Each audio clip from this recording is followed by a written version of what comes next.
Kakak bisa saja menghibur. Orang kulit aku buta kayak gini dibilang cantik. Apa mata kakak rabun atau katarak? Ucap Endah. Cantik itu gak harus berkulit putih, Endah, kataku memuji. Endah tidak menjawab lagi, sebab kebetulan seorang mandor lewat di samping kami. Begitu juga saat aku sudah kebelet pipis.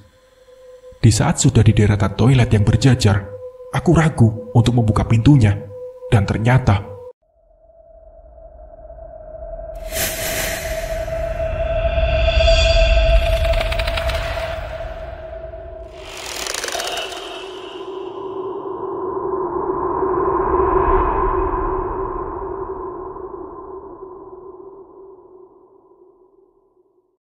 "Mau ngapain, Kun? Kok berdiri di depan toilet?" Ternyata si Coki yang bertanya. "Aku pengen kencing, tapi Kamu kenapa sih? Toilet itu kan kosong, tidak ada orang. Ya udah masuk saja," katanya. "Cok, tolong tungguin aku sebentar ya." "Aduh, kamu kenapa sih? Ya udah sana, aku tungguin. Jangan lama-lama, itu lihat CCTV," jawabnya. Akhirnya aku masuk dan tanpa menutup pintu. Aku buru-buru mengeluarkan air seni yang rasanya sudah berada di pucuk senjataku. Pulang kerja, aku melihat Herman, kakaknya Wilda, tengah mengelap mobil sedan yang ia pakai untuk taksi online. Aku menepikan motorku, lalu menghampirinya. Herman tersenyum melihatku dan langsung memberondong dengan pertanyaan. "Baru pulang kerja, Kun? Gimana, sudah ketemu belum sama hantu di rumah kamu?" Iya, katanya ada aku, sering ke rumah kamu ya?" ucapnya. "Iya nih, hantu. Itu cuma dongeng orang tua saja. Aku belum pernah ketemu atau ngelihatnya." "Benar juga, Wilda memang sering ke rumah aku. Ya sekedar lihat-lihat rumah mini, sekaligus nyari teman buat ngobrol. Pokoknya kamu percaya deh sama aku, Her. Adik kamu masih suci seperti bayi. Biar dia sering ke rumah sendirian, tapi kita cukup tahu diri, aman," ucapku. "Aku sih percaya sama kamu, Kun. Tapi kasak kusuk tetangga ada aja yang miring. Sebenarnya kalian itu pacaran gak sih?" Herman mencari kepastian dan dia bisa melihat kejujuran di mataku. "Selama ini kita cuma berteman dan merasa saling membutuhkan. Lagian apa sih bedanya berteman dengan pacaran? Buat aku, pacaran itu jadi banyak batasan. Curiga, cemburu, kangen, atau entah apa lagi. Lagian kalau putus dari pacaran, otomatis akhirnya saling membenci dan gak mau lagi mendengar namanya. Apalagi ketemu sama orangnya. Kita berdua tidak pernah membahas tentang status hubungan kita. Aku gak bisa nolak kalau kebetulan Wilda ngajak aku keluar. Gitu aja sih," ucapku. "Itu tandanya kamu perhatian sama adik aku. Mungkin juga cinta. Kamu. Aku ini kan sudah dekat banyak sama kamu dan adik kamu. Dari dulu kita gak ada jarak. Jadi mungkin saja sih aku juga sayang sama Wilda, seperti kamu sayang sama dia. Tapi kalau aku sih maunya lebih. Maksud aku, kamu jadi adik aku aja, Kun," ucap kakak Wilda. Aku tertawa kecil mendengar candaan Herman. Ya, kalau memang jodoh. Herman terperangah mendengar ucapanku. Malam ini, kebetulan aku libur bekerja. Tapi malam ini juga aku kebagian tugas ronda untuk menjaga kampung agar tetap kondusif. Aku dan 2 orang teman, yaitu Yusuf dan Iksan, kebagian jam 12 hingga pagi hari. Sebetulnya, waktu dari sore hingga jam 12 bisa aku manfaatkan untuk tidur di rumah. Tapi karena masih kebayang oleh penampakan cewek bergaun merah itu, aku jadi malas. Malah memilih mengobrol sama teman-teman. Tentu saja ada kopi dan cemilan gratis pemberian ibu-ibu. "Apa benar kamu sudah ngelihat wajah hantu itu, Kun?" tanya Dimas ingin tahu. "Siapa bilang?" Aku balik bertanya. "Cewek kamu itu, si Wilda." "Ah, bohong dia. Aku cuma lihat kakinya saja kok. Lagian jangan kamu ngomongin hantu itulah. Ini kan malam Jumat. Entar kalau sampai ketemu dia gimana?" tanyaku. "Kalau aku sih ya nggak mungkin. Kan hantu itu adanya di rumah kamu." "Sudah, kita nggak usah ngebahas soal hantu. Mending ngopi dan ngemil." "Kalau ngobrolin Wilda bagaimana?" tanyanya. "Nggak usah, dia bukan cewek aku tahu. Cuma adik teman aku," jawabku. "Biasanya kamu nutupin perasaan. Tapi aku yakin kalau Wilda memang mencintai kamu deh." Dan aku tidak peduli dengan ocehannya yang ngelantur tak tentu arah. Aku lebih asik menikmati gorengan pisang yang masih hangat ditemani segelas kopi. Setelah tugas Dimas dan kedua temannya selesai, Maka sekarang giliran aku, Yusuf dan Iksan mengambil alih-alih tugas mereka. Kami berkeliling lumayan jauh, bukan hanya di sekitar RT ku saja, namun merambah ke RT lain yang masih satu RW dengan kami. Entah sudah berapa kali kami mengitari wilayah secara bergantian, dan yang seorang harus tinggal di pos ronda agar jangan sampai kosong. Sebab percuma kita keliling jauh, sementara di wilayah sendiri ada yang kemalingan. Bisa-bisa orang bilang maling teriak maling atau pagar makan tanaman. Dan setelah kami merasa lelah, kami berniat kembali ke pos.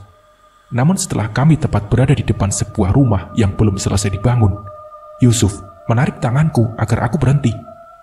Dan dia menyuruhku untuk tidak berkata dengan jari yang ia tempelkan pada bibirnya. "Ada apa?" bisikku pelan. Hantu itu, hantu bergaun merah itu ada di dekat sana," balas Yusuf balik berbisik. Dan ia menunjukkan ke dalam rumah itu. Aku pun penasaran dan menuruti telunjuk Yusuf yang mengarah tepat pada satu sosok dalam kermengan cahaya lampu di dalam bangunan itu. Benar, itu pasti dia, perempuan yang selalu bergaun merah. Tapi sedang apa di sana? Kami memperhatikan gerakan sosok wanita itu yang berjongkok dan mengambil sesuatu dari tempat yang kurang jelas bentuknya. Kemudian dia memasukkan ke dalam mulutnya. "Sepertinya dia makan bekas sesaji," gumam Yusuf. "Sesaji apaan?" tanyaku kurang mengerti. "Siang tadi, kan rumah itu baru selamatan, dan ada sesaji berupa kembang, dupa, juga makanan untuk dimakan bersama para pekerjanya.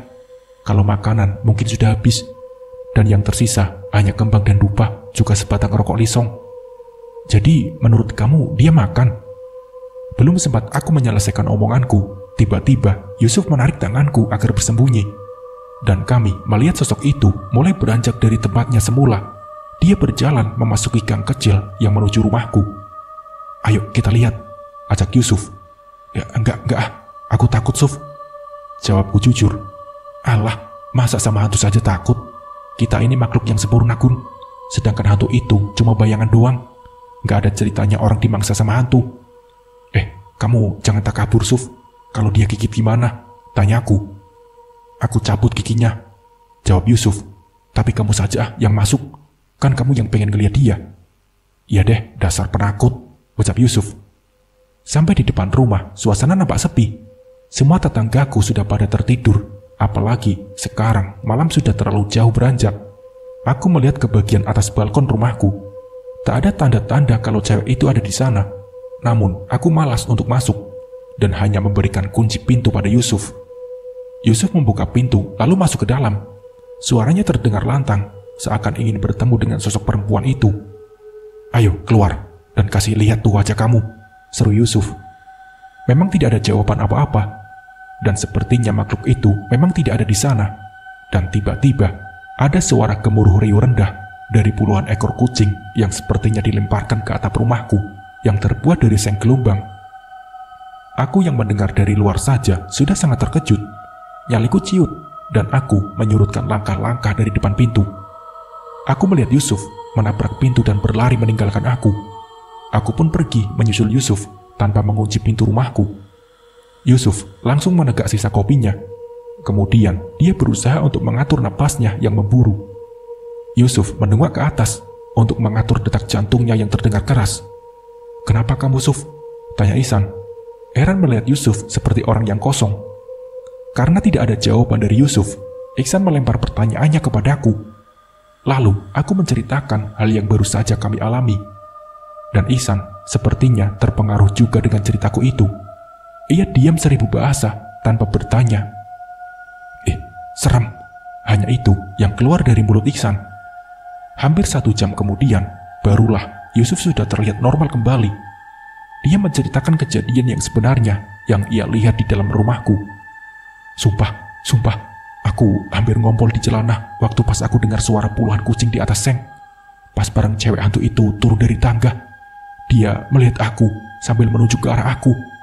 Dan dia bilang, "Kamu sudah menggangguku." Begitu dia melangkah mau deketin aku, beruntung aku masih punya sisa tenaga, terus aku kabur.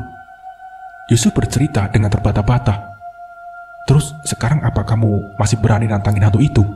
Ihsan sengaja meledeknya. Amit-amit Enggak mau. Gak mau lagi ngelihat yang kayak begituan. Ihsan malah tertawa melihat wajah Yusuf yang terlihat agak pucat. Makanya jadi orang jangan sombong. Hantu itu kata orang tua, dia gak mau ketemu sama orang. Tapi mungkin karena orangnya aja yang berpikiran negatif. Jadi dia terpancing untuk memperlihatkan keberadaannya. Ya kayak kamu itu tadi. Kata-kata Ihsan cukup bijak. Sepertinya dia sedikit mengerti tentang masalah gaib. Malam baru saja merangkak. Jarum jam masih menunjukkan angka 9. Kutaruh gelas kopi yang masih tersisa setengahnya, dengan maksud untuk tidur bareng sejenak sambil menunggu waktu berangkat kerja jam 12 nanti. Baru saja aku merebahkan tubuhku, tiba-tiba aku mendengar pintu di bawah ada yang mengetuknya. Dengan malas, aku menuju balkon untuk melihat siapa yang mengetuknya. Tapi aku tidak melihat siapa-siapa, hanya kesunyian yang aku rasakan. Maklum, rumahku tergencat rumah tetangga dan gang sempit. Jadi, jarang ada orang di sekitar tempat itu. Belum lagi aku masuk, suara ketukan terdengar lagi. Aku pikir mungkin teman yang iseng buat menakut-nakuti aku dan bersembunyi di tempat lain yang agak gelap. Setelah berulang-ulang aku mendengarnya, terpaksa aku pun turun. Aku sempat terkejut melihat Wilda sudah berdiri di ambang pintu. "Wilda, ada apa? Kok malam-malam kemari?" tanyaku. "Apa boleh aku masuk?" balas Wilda. Aku merasa aneh. Rasanya pun janggal. Entah dia tidak mendengar. Ia begitu acuh dengan kata-kataku. Bahkan matanya mulai mermelek dengan bibirnya yang mereka indah. "Temani aku di sini, Guntur," pintanya dengan mata terpejam. Dan sungguh aneh, kata-kata Wilda seakan sebuah perintah yang tidak bisa aku menolaknya. Entah mengapa, tiba-tiba detak jantungku bergemuruh hebat. Demi melihat Wilda menaikkan pakaian bagian bawahnya, sehingga memperlihatkan kulit pahanya yang mulus. Dan langkahku terseret ke depan mendekati Wilda yang kian meregangkan kakinya. Aku berusaha untuk melawan keinginan agar dekat dengannya. Namun entah kenapa kakiku seakan bergerak bukan atas dasar pikiranku. Aku duduk di samping Wilda dan menikmati wajahnya. Dia memang cantik dengan mata sedikit besar berhidung mancung dan memiliki sepasang bibir yang sensual. Dari wajah, mataku turun menelusuri bagian-bagian tubuhnya yang memang terlihat sempurna. Buah dadanya belum terlalu besar, yang terlihat turun naik mengikuti irama nafasnya. Tidak ada yang aku perbuat, karena aku memang tidak punya keberanian atau tak pernah berpikir untuk melakukan itu. Namun tiba-tiba, kedua tangan Wilda merangkul leherku, lalu menariknya, hingga wajah kami tepat saling dekat. Keharuman dari nafasnya membuat gelora dalam jiwaku seakan terbakar. Aku tidak kuasa menolak saat bibir perempuan itu menyapu belahan bibirku. Napas Hilda kian memburu, dan tanpa aku sadari kalau tubuhnya kini sudah tidak terbungkus pakaian lagi.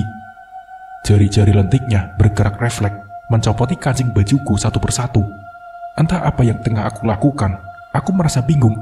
Kenapa bisa begini? Namun sebelum semuanya terjadi, "Guntur, katakan bahwa kamu mencintai aku," bisik Wilda di tengah aktivitasnya membelai dadaku.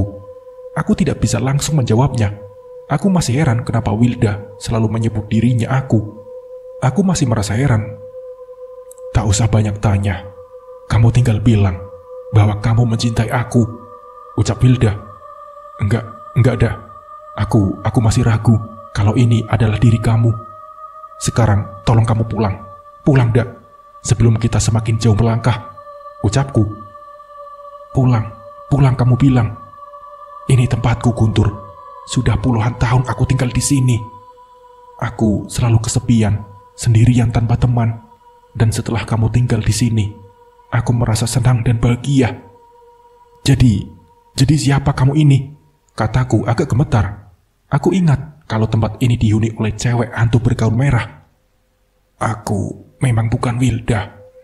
Aku sengaja ingin mengajakmu bercinta. Dan aku ingin mendengar kata-kata cinta dari kamu," ucapnya. "Untuk apa? Rasanya tidak mungkin juga aku mencintai arwah," balasku asal saja. "Tolong aku, Guntur. Aku ingin hidup sebagai manusia seperti kamu," ucapnya.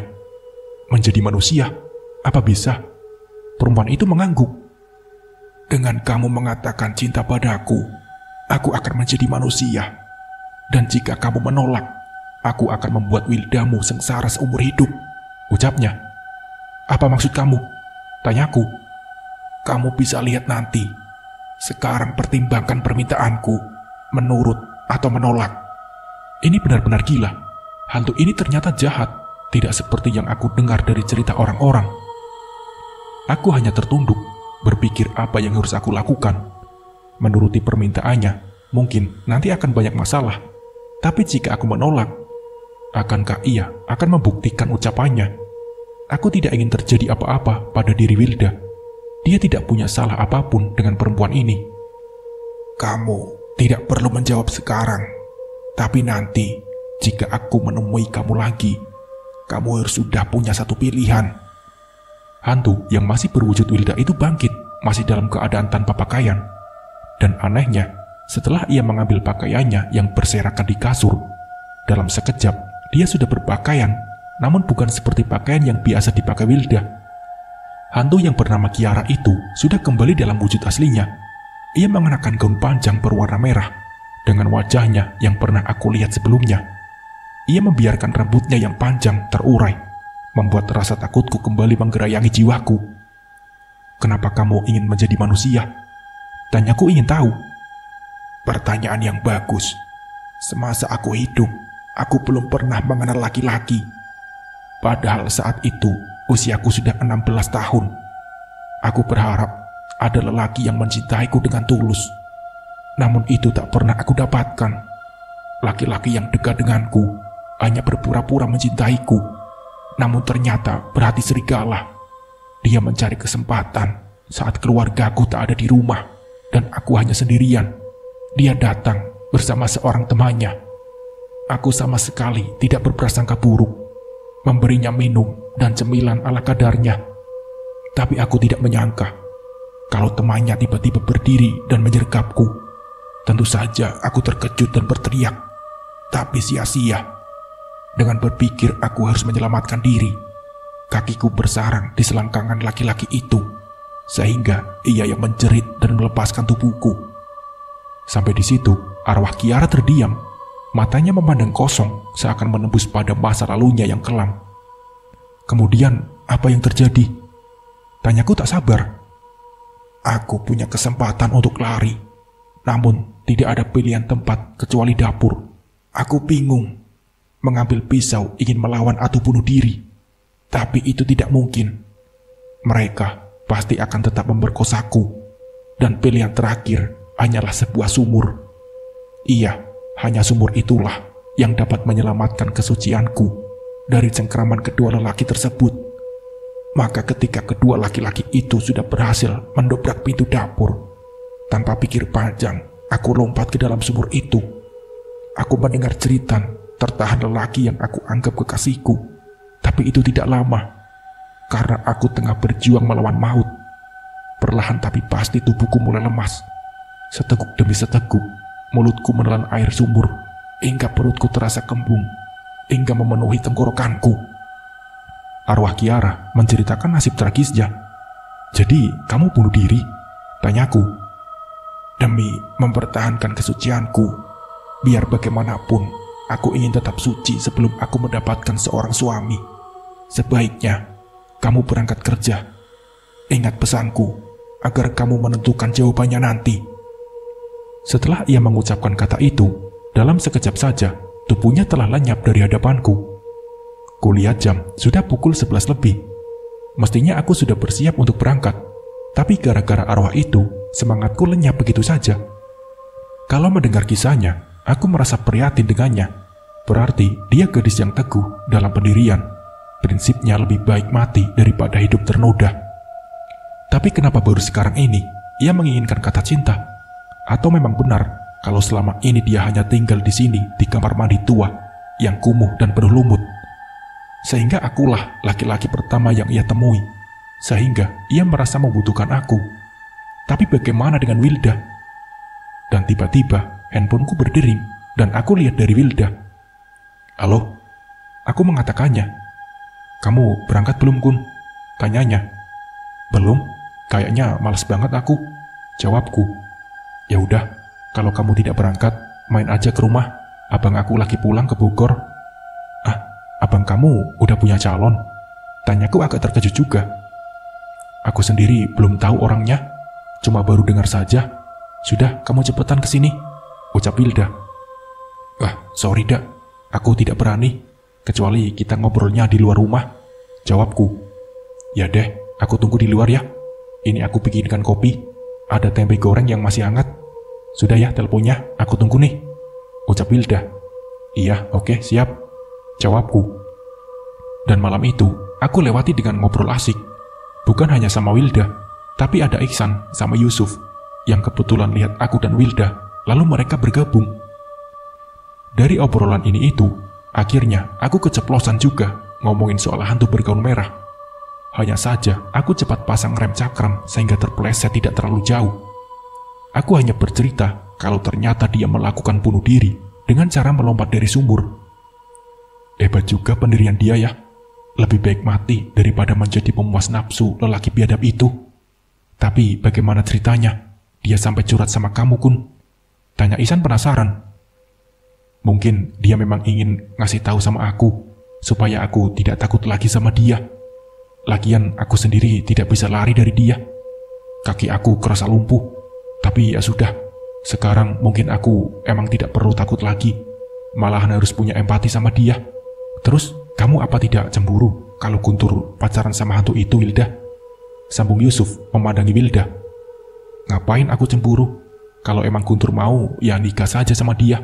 Kan dia lebih cantik. Lagian tidak butuh sandang pangan, jawab Wilda. Obrolan kami pun berlanjut, namun dengan tema yang berbeda. Dari soal hantu berganti ke soal Herman, abangnya Wilda, yang katanya sudah punya calon istri. Pada saat ada cuti kerja, aku memanfaatkan waktu untuk pulang kampung. Rasanya sudah kangen sama ayah dan ibu, juga adikku. Kedua orang tuaku sangat terkejut setelah mendengar musibah kebakaran yang menghanguskan seluruh rumah warga. Jadi, kamu jual tanah, kemudian membangun bekas kamar mandi umum itu? Tanya ayah, seakan tidak percaya. Seharusnya, kamu pulang dan membicarakan pada ayah, dan ayah pasti membantu kamu untuk membangun rumah kembali. Lanjutnya, sudahlah ya, masih untung Ibu Ratmi cepat membeli tanah itu. Kalau tidak, mungkin Guntur akan numpang terus di rumah orang. Ibu yang menjawabnya. Ini bukan masalah untung rugi, Bu. Ayah hanya tidak tega mendengar Guntur sampai tinggal di bekas rumah kamar mandi umum itu. Kemudian, ayah juga menanyakan tentang aku setelah menghuni rumah baruku. Dan mereka tentu saja sangat terkejut mendengar ceritaku. Selanjutnya, aku juga menceritakan kalau arwah itu memintaku untuk menyatakan cinta agar ia bisa menjadi manusia kembali. Kasihan sekali Kiara. Ayah baru tahu setelah mendengar cerita ini dari kamu. Ternyata dia bunuh diri demi mempertahankan kesuciannya sebagai wanita. Menurut ayah, kalau memang kamu mau membantunya, ya turuti saja maunya, daripada menolak bisa berakibat fatal buat calon mantu ayah dan ibu. Maksud ayah, Wilda, kami nggak pacaran kok, hanya berteman. Arwah Kiara lebih tahu, makanya dia mengancam kamu, ucap ayah. Oh itu, aku terenyah mendengar kedua orang tuaku mengatakan kalau Wilda adalah calon mantu mereka. Lagian, kamu sudah tua, Gun. Ibu kamu sudah tidak sabar ingin menimang cucu. Dan yang paling penting, kamu jangan sampai disalib sama adik kamu, kata ayah bergurau. Apa Sandra sudah mau menikah? Ya sudah, dia duluan saja, Bu, balasku. Membuat kedua orang tuaku malah tertawa. Sudah, kamu nikahi Wilda. Semua demi kebaikan kamu juga. Saran ayah membuatku semakin bingung. Bagaimana aku harus mengatakan pada Wilda kalau tiba-tiba aku mengajaknya menikah? Belum lagi kabar kalau Herman, kakaknya, sudah punya calon istri. Tapi entah kapan mereka akan menikah. Apa aku harus menyalip duluan? Ingat, jika terjadi sesuatu pada kalian, baik kamu atau Wilda, cepat kamu hubungi ayah atau pulang sebentar saja. Begitu pesan ayah, agar aku selalu mengingatnya. Kebetulan, sore itu langit nampak gelap. Matahari yang seharusnya masih menampakkan sisa cahaya pun tidak terlihat, tertutup awan tebal yang mulai berarak. Dan benar saja, gerimis mulai turun. Semakin lama semakin deras. Untungnya, aku sudah sampai di mulut gang yang menuju rumahku. Aku bergegas mendorong motor bututku. kemudian memarkir begitu saja di depan pintu rumah. Perutku yang keroncongan terpaksa aku mengambil sebungkus mie instan, karena untuk masak perlu waktu yang lama. Selesai makan, aku mandi untuk menghilangkan rasa nyeri di punggungku, karena seharian harus membawa beban bolak-balik. Dan anehnya, aku tidak merasa ragu untuk masuk ke toilet. Bahkan berpikir tentang arwah Kiara pun tidak. Menunggu saat azan maghrib, aku hanya terdiam memandangi derai air yang jatuh dari atas langit. Aku tidak bisa untuk sholat berjamaah di masjid karena hujan yang semakin deras. Selesai sholat, seperti biasa, aku membuat segelas kopi hitam tanpa cemilan apa-apa, kecuali sebungkus rokok yang baru aku beli. Aku mensekrol beranda FB ku, hanya sebatas melihat foto artis atau mungkin ada peristiwa lucu. Sampai akhirnya, aku melupakan handphoneku dan kembali tenggelam dalam ingatan tentang pesan ayahku. Iya, ayah, selain mengatakan agar aku segera menikahi Wilda, juga mengizinkan aku untuk membantu arwah Kiara yang ingin hidup sebagai manusia. Aku pun bingung, seandainya aku menyatakan cinta kepada Kiara, kemudian seperti apa yang ia katakan bahwa dia akan tetap tinggal di tempat ini? Lalu apa yang akan ia lakukan dalam menjalani hari-harinya nanti? Apakah dia akan tetap mengurung dirinya di dalam rumah ini? Atau, tidak mungkin. Dia harus menampakkan dirinya dan dapat terlihat oleh orang lain. Apalagi bagaimana jika Wilda yang sering masuk rumahku melihat arwah itu ada bersamaku? Yang pasti, Wilda akan menuduhku kalau aku menyimpan cewek lain di rumah ini. Dan sedikit pun dia tidak akan percaya jika cewek itu adalah sosok arwah yang telah berubah menjadi manusia. Ini benar-benar rumit. Hujan semakin lebat, apalagi suara gemuruh guntur yang sepertinya saling bersahutan. Kilatan cahaya petir bak lidah api yang tengah menjilat-jilati isi alam ini. Malam ini benar-benar semakin mencekam. Aku mengutuk kebodohanku dengan membangun dan menempati rumah ini, sehingga harus merasakan hal yang semestinya tidak pernah ada di dalam kehidupanku. Karena hawa dingin yang masuk ke tulang, aku memutuskan untuk segera tidur. Meskipun malam sebenarnya belum terlalu larut. Bagaimana jika kita menikah saja, Guntur? Aku berjanji untuk membahagiakan kamu. Kamu tidak perlu bekerja, yang terkadang berangkat malam dan pulang pagi. Aku kasihan sama kamu. Akan aku berikan apapun yang kamu pinta dariku, kata Kiara sambil bergelayut manja di bahuku. Tidak, Kiara, aku mengatakan cinta karena aku kasihan sama kamu. Dan mana mungkin aku mempunyai istri arwah yang mungkin umurnya jauh lebih tua dariku. Lagian kamu ini hanya sekumpulan tulang belulang yang mungkin sudah lapuk terkubur di dalam tanah. Jawabku agak kasar. Berani kamu menghinaku dengan mengatakan bau bangkai busuk. Kiara nampak marah. Dia menghempaskan tubuhku hingga membentur dinding. Aku pun menjerit dan memegang kepalaku yang terasa agak menonjol. Aku berusaha bangun dan berusaha untuk kabur. Tapi aku tidak melihat arwah Kiara di sana. Aku hanya menggeleng-gelengkan kepala yang terasa agak pening, dan aku sadar kalau itu tadi hanyalah mimpi buruk akibat pikiranku yang selalu mengingat sosok arwah itu. Dan dalam sekejap saja, aku sudah mendengar dengkuran Herman yang cukup membuat telingaku budek. Boro-boro bisa tidur, malahan terganggu sama dengkuran Herman. Merasa serba salah aku jadinya. Mau memaksakan diri untuk tidur juga percuma. Jadi aku memutuskan untuk tidur di kursi panjang yang lumayan empuk. Kegelisahan terus menyergap pikiranku. Sesekali aku memperhatikan keadaan sekeliling ruangan dan kamar kosong itu. Kenapa susah banget sih ini mata buat tidur, sedangkan paginya aku harus berangkat bekerja, gumamku. Akhirnya aku paksakan juga untuk memejamkan mataku dan mengalihkan pikiranku dari arwah Kiara. Entah berapa menit saja aku tertidur, tiba-tiba aku mendengar suara seorang wanita begitu dekat.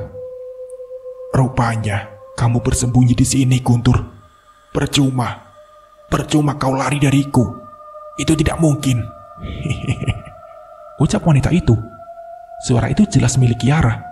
Aku sedikit membuka mata dan mengintipnya dari tangan yang aku silangkan di wajahku. Benar, itu Kiara. Kenapa dia tetap mendatangi aku di rumah orang? Tanyaku dalam hati. Bangunlah, Guntur. Aku tahu kamu tidak tidur dan melihat aku bukan. Kamu pasti sudah menceritakan semua tentang aku kepada kekasihmu itu Iya kan? Kiara melanjutkan. Aku tidak bisa menolak untuk tidak bangun.